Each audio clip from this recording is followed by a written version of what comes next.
What's up, YouTube, Facebook, Twitter, Instagram, anybody or any social media that's watching this? Granted, I understand, need a haircut, need to take care of that. But I had a question about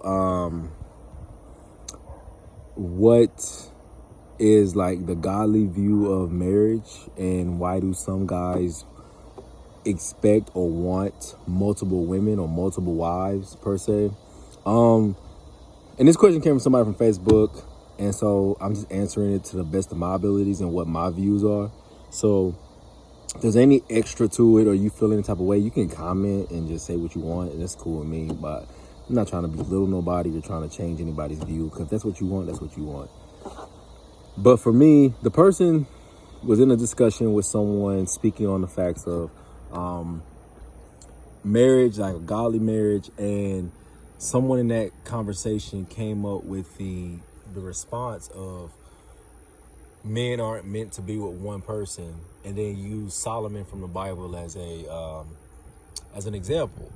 Now, granted, in some cultures that's normal, and I'm not trying to take from nobody's culture, and I'm not really trying to say like, because there was multiple times in the Bible where multiple men had multiple women, so I'm not knocking anything like that. I personally just have a different context of marriage, because from what I was taught and from what I was raised and how I looked at things, and when I did my own research before I got married, I looked at it as when God said the two shall become one, there's two people.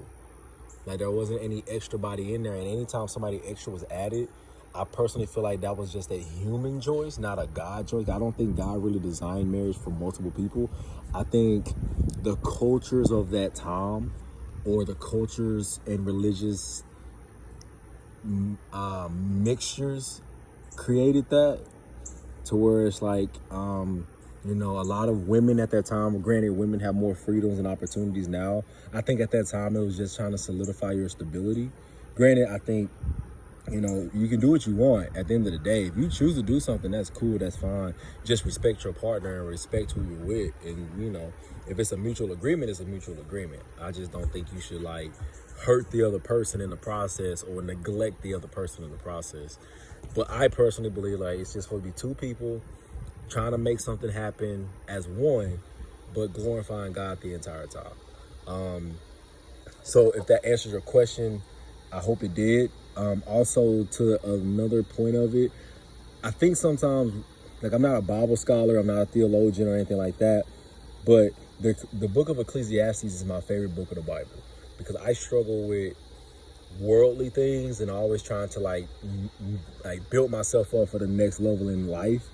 But if you read the book of Ecclesiastes, you kind of look at it from the standpoint that this stuff don't matter.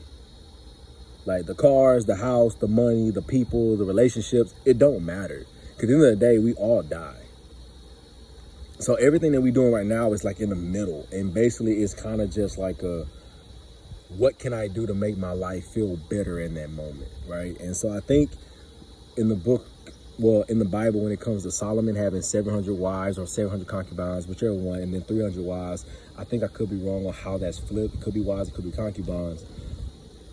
I think it wasn't, like, Solomon didn't mean it to be, oh yeah, you can marry as many people as you want. I think because that book is basically based off of trying to show people that life is meaningless without God. I think what they took it as is that, I think what Solomon tried to portray is that no matter how many women you have in this world, it don't matter.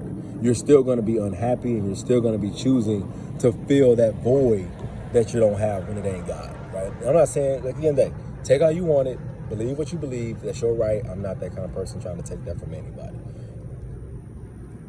But I think as a godly man, in my perspective, is that you should love your wife.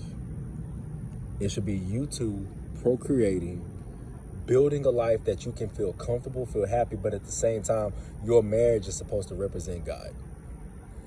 Your blessings, your hardships, your problems, your children. It's just supposed to be a way of like just keeping the faith alive, but at the same time showing other people what happiness could be. And granted, not everybody's happy in their marriage, and not everybody's meant to be married. That's a fact. But from my point of view regarding that question, that's how I feel. So I hope I answered your question. If I didn't, I'm sorry. If you feel anything, of any pastor, any preacher, anybody that may feel like they have a comment, cool, fine, whatever. So like I said, if y'all have any other questions that I can answer or attempt to answer, I will. But at the same time, I don't know everything. And if I don't know something, I'm going to try to search and find some sort of answer to it. So again, like, share, post this video, do whatever you want to do. Like I said, follow me on YouTube at Keanis2ColeWilliams. And like I said, I'm just venting, I'm just talking. So, all right, y'all have a good day. Y'all have a good Friday. Enjoy yourselves and y'all have fun.